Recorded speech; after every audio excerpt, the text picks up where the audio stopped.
Doctor Rajab அவர்களே, பொதுவாக ஆதார வைத்தியசாலையில் மருத்துவ கழிவுகளை முகாமைத்துவம் செய்வதில் ஏற்படுகின்ற விளைவுகள், அதை எவ்வாறு நீங்கள் அதனை செய்து முடிக்கின்றீர்கள் என்பதை நீங்கள் சற்று சுருக்கமாக தெளிவுபடுத்தினால் சிறப்பாக. தேங்க்யூ தாரிக்.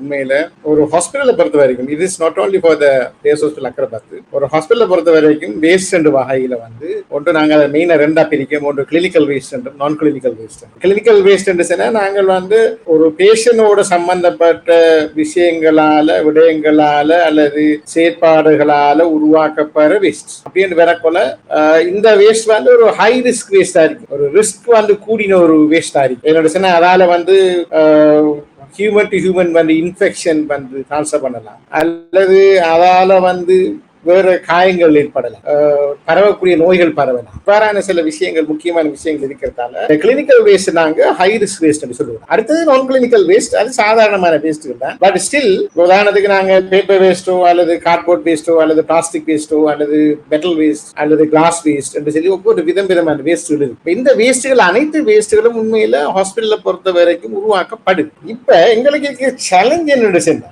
இந்த முதலாவது இந்த கிளினிக்கல் வேஸ்டால வரக்கூடிய ரிஸ்க் அதாவது நாங்க சொல்லுவோம், நாங்க ஸ்டாஃபுக்கு இதால ரிஸ்க் வரும், வார பேஷண்ட்களுக்கு இதால ரிஸ்க் வரும். அதாவது இதை நாங்க மெயினா இதுக்கு சொல்லுவோம்னா ஒக்கியூபேஷனல் ஹசார்ட்னு சொல்லுவோம். அதாவது தொழில் ரீதியாக வரக்கூடிய ரிஸ்க்குகள் சொல்லுவோம். உதாரணத்துக்கு ஒரு பேஷண்ட் ஒரு ஹெப்படைட்டிஸ் பி இன்ஃபெக்ஷன் ஒரு பேஷண்ட் வருதுன்னு சொன்னா, அந்த பேஷண்ட் பிளட்டை நாங்க விட்ரோ பண்ணக்குள்ள, ஒரு டெஸ்ட்டுக்கான பிளட்டை விட்ரோ பண்ணக்குள்ள நமக்கு தெரியாம அந்த நீடில் ஒரு ஸ்டாஃபுக்கு பிரிக்கா, அந்த பிளட் எடுக்கிற ஸ்டாஃபுக்கு பிரிக்கா சான்ஸ். அதால அவருக்கு அது ஒரு ஹசார்டாக மாறும். அல்லது அந்த இன்ஜெக்ஷன் நீடில் அவர் நீடில் கலத்தாம அதை ஒழுங்கான முறையில் அதை பாதுகாக்காம நீடில் சும்மா போட்டு விட்டாருன்னு சொன்னா, இன்னொரு ஸ்டாஃப் அல்லது இன்னொரு பேஷண்ட் அதை சில நேரம் கையாள போல அவருக்கு பிரிக் ஆகுற பாசிபிலிட்டி இருக்கு. இதனால அவருக்கு ஹெப்படைட்டிஸ் பி இன்ஃபெக்ஷன் பரவக்கூடிய ஒரு பாரிய ஒரு ரிஸ்க் கொண்டு அவருக்கு இருக்கு. இது ஒரு மெயின் ரிஸ்க் இந்த கிளினிக்கல் வேஸ்டால வரக்கூடிய ரிஸ்க். இன்ஃபெக்ஷன் இது ஹெப்படைட்டிஸ் பி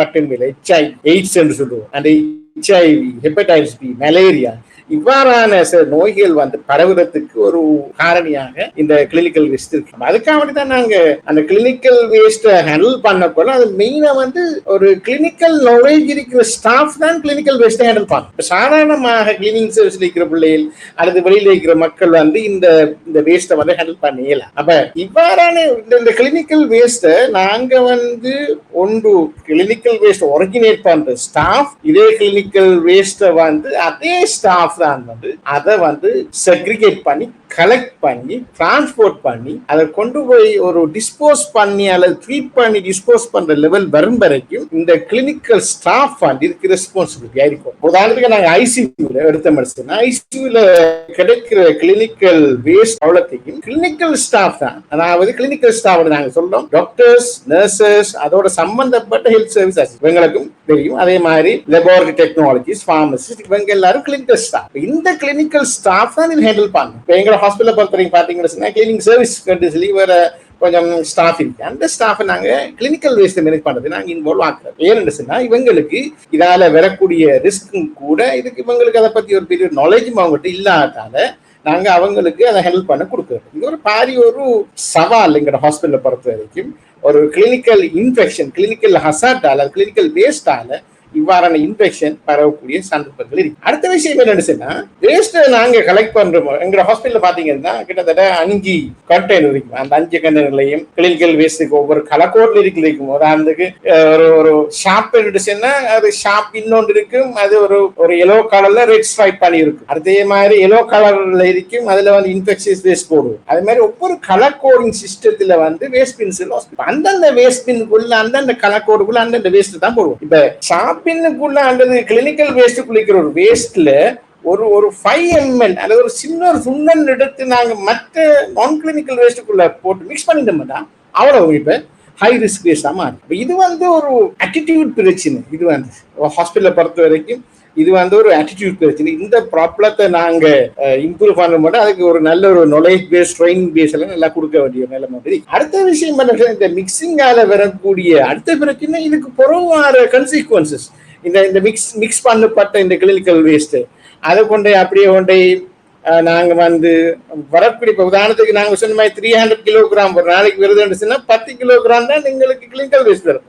இதே 10 கிலோகிராம்ல இருக்கிறதுல ஒரு ஈவன் ஒரு 250 கிராம் போட்டு 300 கிலோகிராம்ல போட்டோம்னா இதுக்கு புறவு வார கன்சிக்வன்சஸ், இதுக்கு புறவு வார டிஸ்போசல் மெத்தட், இதுக்கு புறவு வார ட்ரீட்மெண்ட் மெத்தட், இதால வரக்கூடிய காஸ்ட் வந்து கூட, ரிஸ்க்கும் வந்து கூட. இதெல்லாம் பாரி ஒரு சவால் ஒரு ஹாஸ்பிட்டல் பொறுத்தவரை. அடுத்தது நாங்க பிளாஸ்டிக் வேஸ்ட் கிளாஸ் வேஸ்ட் எல்லா வேஸ்ட் நாங்க எல்லாரும் சேர்ந்து எடுக்கேட் பண்ணி எங்கட ஸ்டாஃப் கூட அவ்வளோத்தையும் கலெக்ட் பண்ணி போட்டு நாங்க அங்க வந்து முனிசிபல்கிட்ட கொடுத்தா முனிசிபல் என்ன செய்ய முடியும், அவ்வளோத்தையும் மிக்ஸ் பண்ணி போட்டு எங்கேயாலும் கூட டம்ப் பண்ணு. அது அடுத்த பிரச்சனை. இது என்ன அவங்களுக்கு இருக்கிற நாலேஜ் கேட்பாங்க. இப்ப எங்ககிட்ட மட்டும் அந்த நாலேஜ் இருந்து வேலை இல்லை, எங்ககிட்ட வந்து அந்த நாலேஜ் மேட்ரிட்யூட் எங்ககிட்ட மட்டும் இருந்து வேலை இல்லை, அந்த சைட்லயும் அந்த நாலேஜ் மேட்ரிட்யூட் வந்து தரணும். அதுக்காக நாங்க என்ன செய்யணும், எங்களோட ஹாஸ்பிட்டலை பொறுத்த வரைக்கும் plastic waste, glass waste, cardboard waste, clinical waste எல்லா வேஸ்டையும் கலெக்ட் பண்ணி நாங்கள் அதுக்கண்டு ஸ்டோரேஜ் பண்ணி செட் பண்ணி வச்சிருக்கோம். அதை எங்களுக்கு ரீயூஸ் பண்ணுறதுக்கு, ரீசைக்கிள் பண்ணுறதுக்கு, ரீபர்பஸ் பண்ணுறதுக்கு, அதே மாதிரி அந்த 7R கன்செப்ட் இருக்கு. சர்க்குலர் எக்கானமி மாடல்ல வந்து 7R கன்செப்ட் இருக்கு. அந்த ஒவ்வொரு ஆருக்கு நாங்கள் யூட்டிலைஸ் பண்ணலாம். Rethinking, recycling, repurposing, reusing, reducing, இதெல்லாம் ஒவ்வொரு ஆர் மெதட் அந்த சர்க்குலர் எக்கானமியில வர ஒவ்வொரு ஆறுக்குரிய மாடல். அப்ப இப்படியான சில வேலைகள் நாங்க எந்த அளவுக்கு தான் நாங்க செக்ரிகேட் பண்ணி கலெக்ட் பண்ணி ஒழுங்கா டிரான்ஸ்போர்ட் பண்ணி வச்சாலும் ஒரு அங்க இருந்து சில வேஸ்ட்களை வந்து முனிசிபல் போகும் எல்லாம் சேர்ந்து மிக்ஸ் பண்ணி போகும். இது எங்களுக்கு அடுத்த பெரிய ஒரு சவால். இது வந்து ஹாஸ்பிட்டலை பொறுத்த வரைக்கும் ஒரு ரிஸ்க் இல்லாட்டியும் ஒரு சொசைட்டி அல்லது கம்யூனிட்டி என்ற வகையில் இது வந்து பாதி ரிஸ்க். கிட்டத்தட்ட எங்கட கூடுதலான வேஸ்டில் வந்து ஏரியா எங்களுக்கு இந்த மூணாங்காட்டையில் ஒரு இடத்துல வந்து கூடுதலாக டம்ப் பண்ணப்பட்டுச்சு. இதுல அடுத்த பிரச்சனை வருது என்னடுச்சுன்னா, இப்ப இந்த டம்பிங் ஒன்று செய்யக்கொள்ள என்ன நடக்குதுன்னா, இந்த சாலிட் வேஸ்ட்டுகளோ அல்லது லிக்விட் வேஸ்ட்டுகளோ என்ன செய்ய முடிச்சுன்னா நிலத்துல இருக்கிற தண்ணியோட சேர்ந்து கலக்கு. அப்படி கலக்க கொள்ள ஹெவி மெட்டல்ஸ், உதாரணத்துக்கு மெர்க்யூரி, ஆர்சனிக், இப்படியான கெமிக்கல்ஸ், ஹெவி மெட்டல்ஸ்ல என்ன செய்யலாம் அப்படின்னா நிலத்துக்கு தண்ணியோட அது வந்து மிக்ஸ் ஆகும். வரக்கூடிய பிரச்சனைகள் என்ன நாம சொல்ல, இப்ப எங்கட ஏரியாவை பொறுத்த வரைக்கும் கிட்னி டிசீஸ் வந்து கூடுதலான பேஷண்ட். இப்ப கிட்டத்தட்ட 60 பேஷண்ட் வந்து எங்கட டயாலிசிஸ் யூனிட்ல வந்து டயாலிசிஸ் பண்ண படிக்குது. அப்ப குரோனிக் கிட்னி டிசீஸ் வந்து குறுக்கி போகும். இதுகளுக்கெல்லாம் மெயின் ரீசைட்மெண்ட்ல இருக்கிற இம்ப்ராப்பர் மேனேஜ்மெண்ட். இந்த ஹாஸ்பிட்டல் ஏரியாவில் வந்து உதாரணத்துக்கு வேஸ்ட் சிலது சாலிட் வேஸ்ட் மட்டும் இல்லை, கெமிக்கல் வேஸ்ட் இருக்கு, ரேடியோ தெரப்பி வேஸ்ட், அதே மாதிரி லிக்விட் வேஸ்ட்டை பொறுத்த வரைக்கும் லெபார்டரியில வர வேஸ்ட் இருக்கு, ரேடியோலஜி யூனிட்ல இருந்து வர வேஸ்ட் இருக்கு, கீமோதெரப்பி அல்லது கேன்சர் தெரப்பினால வர வேஸ்ட் இருக்கு, அல்லது ஆன்டிபயோட்டிக்ஸ். ஒரு நாளைக்கு நாங்க ஆன்டிபயோட்டிக்ஸ் ஒரு நுண்ணுயிர் கொல்லி ஒரு அமோக்சிசினோ அல்லது கெஃபலெக்சினோ ஏதோ ஒரு ஆன்டிபயோட்டிக் நான் கொடுத்தோம்னா அவருக்கு கொடுக்குற அந்த ஆன்டிபயோட்டிக்ல மோர் தென் 90% ஆன்டிபயோட்டிக் யூரினுக்குள்ள போயிடுது. அவர் கொஞ்சம் எக்ஸ்ட்ராக்ட் பண்ணப்பட்டு அந்த நுண்ணங்கிகளுக்கு பாவிக்கப்பட்டாலும் கூடுதலான மோர் தென் 90% ஆஃப் ஆன்டிபயோட்டிக் என்ன யூரினுக்குள்ள பாஸ் பண்ணும். அப்ப நாங்க என்ன செய்யணும்னா யூரினுக்குள்ள பாஸ் பண்ணக்குள்ள அதை என்ன செய்ய டாய்லெட்டுக்குள்ள இருந்து என்ன செய்ய முடியும்னா கீழுக்கு நிலக்கல் தண்ணி திரும்ப அது கலக்கும். அது கலக்குள்ள என்ன செய்ய முடிச்சுன்னா அந்த ஆன்டிபயோட்டிக்கு அங்க இருக்கிற ஆர்கானிசம் அல்லது நுண்ணங்கிகள் அதுக்கு பழக்கப்பட்ட ரெசிஸ்டன்ட் டெவலப் ஆகும். அப்படி ரெசிஸ்டன்ட் டெவலப் ஆகிடுச்சுன்னா உண்மையில ஆன்டிபயோட்டிக் ரெசிஸ்டன்ஸ் என்கிற ஒரு கான்செப்ட் வந்து டெவலப் ஆகும். இப்ப சில ஆன்டிபயோட்டிக்ஸ் வெரி ஹைலி எக்ஸ்பென்சிவ். உதாரணத்துல நாங்க மெரப்பன மெடிசின் ஒரு இன்ஜெக்ஷன் பாவிக்கும் ஐசியூல கூடுதலா இது வந்து ஒன்றுக்கு மேலாட்டி ஒன்றுக்கும் ஒரு இன்ஜெக்ஷனுக்கு சரி வரலையாமன்னு சொல்லப்பட்டாங்க. நாங்க இந்த மெரப்பனம் அல்லது வெங்கோமைசின் இந்த ஆன்டிபயோட்டிக்ல பாவிக்கும். இதுல கூடுதலா பாவிக்கொள்ள பேஷண்ட் என்ன செய்யும் குருனுக்குள்ளால இதை பாஸ் பண்ணி அது என்ன செய்ய முடிச்சுன்னா ரெசிஸ்டன்ஸ் டெவலப் பண்ணிடுங்க. இதுக்கு பிறகு இன்னொரு பேஷண்ட்டுக்கு இதை விட ஒரு மோசமான நுண்ணங்கி வந்துச்சுன்னா அதை நாங்க கொல்றதுக்கு நாங்க இதை விட பெரிய ஒரு ஆன்டிபயோட்டிக் தேவைப்படும். அப்ப அந்த நேரம் எங்களுக்கு ஆன்டிபயோட்டிக் எங்களுக்கு இல்லைங்கிற நிலைமைக்கு வரும். அப்ப அவடத்தை வந்து நிறைய காஸ்ட் இருக்கு, ரிசர்ச் அண்ட் டெவலப்மெண்ட் செய்ய வேண்டிய வரும். புது ஆன்டிபயோட்டிக் அடுத்தது இதுக்கு புறவார ஆன்டிபயோட்டிக் இன்னும் காஸ்ட்லியா இருக்கும். இப்படி நிறைய சவால்கள் இருக்கு.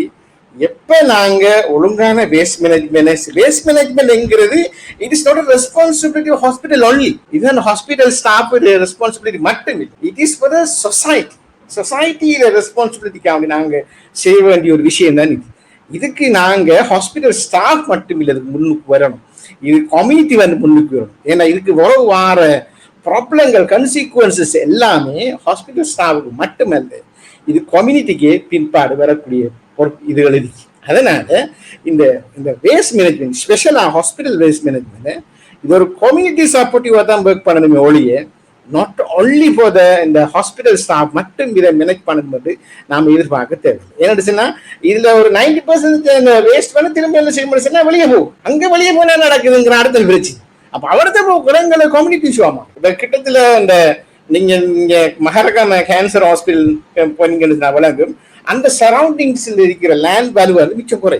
என்ன காரணம் இருந்துச்சுன்னா அங்க இருக்கிற அந்த கீமோதெரபி கேன்சருக்கு பாவிக்கிற கெமிக்கல்ஸ் வந்து அண்டர் கிரவுண்ட் வாட்டரால போய் அந்த கீமோதெரபி கேன்சருக்குரிய அந்த மருந்துகள் வந்து என்ன செய்ய மாட்டேன்னா இன்னொரு ஆளுக்கு வந்து எஃபெக்ட் பண்ணப்படுச்சுன்னா அவருக்கும் கேன்சர் வரக்கூடிய பாசிபிலிட்டி உண்டு. அது இருக்கு. அதனால என்ன செய்ய மக்கள் வந்து அதை அந்த உண்மையிலே கேன்சர் மகரகாம கேன்சர் இன்ஸ்டிடியூட்ல வந்து நார்மலா கீமோதெரபி மெடிசினுக்குரிய வேஸ்ட் மேனேஜ்மெண்ட் சிஸ்டம் ப்ராப்பரா ஆர்கனைஸ் பண்ணப்பட்டிருக்கு. இருந்தாலும் மக்களுக்கு ஒரு பயம் கொண்டு இருக்கு. பக்கத்துல தான் வீடு வள வாங்குறது சரி வருமா இல்லையான்னு சொல்லி பயம் இல்லாம இருக்கு. இதுதான் இந்த ஹாஸ்பிட்டல் வேஸ்ட் மேனேஜ்மெண்ட்ல வரக்கூடிய பாரிய சவால். ஆனா ஒவ்வொரு சவாலுக்கும் வந்து ஒவ்வொரு விதமான அந்த அழகான மேனேஜ்மெண்ட் சிஸ்டம் எல்லாம் இருக்கு. பட் இந்த மேனேஜ்மெண்ட் சிஸ்டம் திரும்ப அடுத்த பிரச்சனை இம்ப்ளிமெண்ட் பண்ணக்குள்ள எங்களுக்கு வந்து காஸ்ட்லி வந்து கூட காஸ்ட்லி இது வந்து கூட. உதாரணத்துக்கு இன்சினரேட்டர் இருக்கு எங்களோட ஹாஸ்பிட்டல். இன்சினரேட்டர் எடுத்தீங்கன்னு சொன்னா கிட்டத்தட்ட நீடில்ஸ் அதுகளை 10 வச்சு சாம்பலாம். எங்களோட ஹாஸ்பிட்டல் இருக்கிற இன்சினரேட்டர் எடுத்தீங்கன்னு சொன்னா கிட்டத்தட்ட அதுல இன்சினரேட்டர்ங்கிற ஒரு சாமான் என்ன விஷயம் முடிச்சுன்னா அந்த நீங்க கொடுக்குற வேஸ்ட் அப்படியே 10 வச்சு சாம்பல் ஆக்கி. அப்ப சாம்பல் ஆக்கினா ஒரு 100 கிலோகிராம் நீங்க அதுக்குள்ள போட்டீங்கன்னு சொன்னா உங்களுக்கு சாம்பல்ங்கிற அளவு 10 கிலோகிராம் தரும். அப்ப மற்ற 90% என்ன நடக்குது? அது அப்படியே பவுடர் ஆகி தூளாகி மேலுக்கே ஊற்றுறா. அப்ப அப்படி போறது அடுத்த பிரச்சனை. இப்ப அதுக்காக என்ன செய்யணும்? அந்த இன்சினரேட்டர் வந்து குறைஞ்சது 800 டிகிரியில அது 10, 800 பாய்சியில அது 10. அதோட குறைய பதிச்சுன்னா அதால வரக்கூடிய இஃபெக்ட்கள் வந்து கூட. ஸ்ரீலங்காவை பொறுத்த வரைக்கும் ஒரு 800க்கு மேல பத்தக்கூடிய 3000 டிகிரி பத்தக்கூடிய ஒரே ஒரு இடம் வந்து புத்தளம் ஹொல்சிப் லைன். அங்கதான் கூடுதலான நாங்க இந்த எங்களோட எக்ஸ்பயர்ட் ஆன மருந்துகள் மிஞ்சின மருந்துகளை நாங்க கொண்டு அனுப்புறதா இந்த இடத்துல. ரைட்.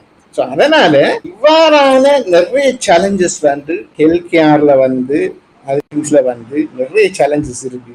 இந்த சேலஞ்சஸுக்கு உண்மையில் எங்களுக்கு தேவை நல்ல லீடர்ஷிப். ஹாஸ்பிட்டலை பொறுத்த வரைக்கும் இதுக்கு ஒரு நல்ல லீடர்ஷிப் வேணும். Not only for the hospital, இந்த ஊர் இதுகளுக்கெல்லாம் நல்ல லீடர்ஷிப் வேணும். இந்த வேஸ்ட்டை மேனேஜ் பண்ணக்கூடிய சரியான லீடர்ஷிப்புக்குள்ளான அழகான ஸ்ட்ராட்டஜிக் மேனேஜ்மெண்ட் பிளான் வேணும். அடுத்து வேணும் அட்டிடியூட் சேஞ்சஸ் வேணும். அட்டிடியூட் சேஞ்சஸ்ல வந்து வெரி இம்பார்ட்டன்ட். உதாரணத்துக்கு புரோக்கன் விண்டோ தியரின்ற ஒரு தியரி ஒன்று இருக்கு. எப்படி சொன்னா இப்போ ஒரு 3 ஜன்னல் இருக்கிற இடத்துல ஒரு ஜன்னல் உடஞ்சிருக்காம 4வது ஜன்னலும் கல்லறி விழுந்தாம்போ, 2வது ஜன்னலுக்கு 3வது ஜன்னலும் கல்லறி விடும். சொன்னா அதான் நம்மளோட ஆட்டிடியூட்ஸ்.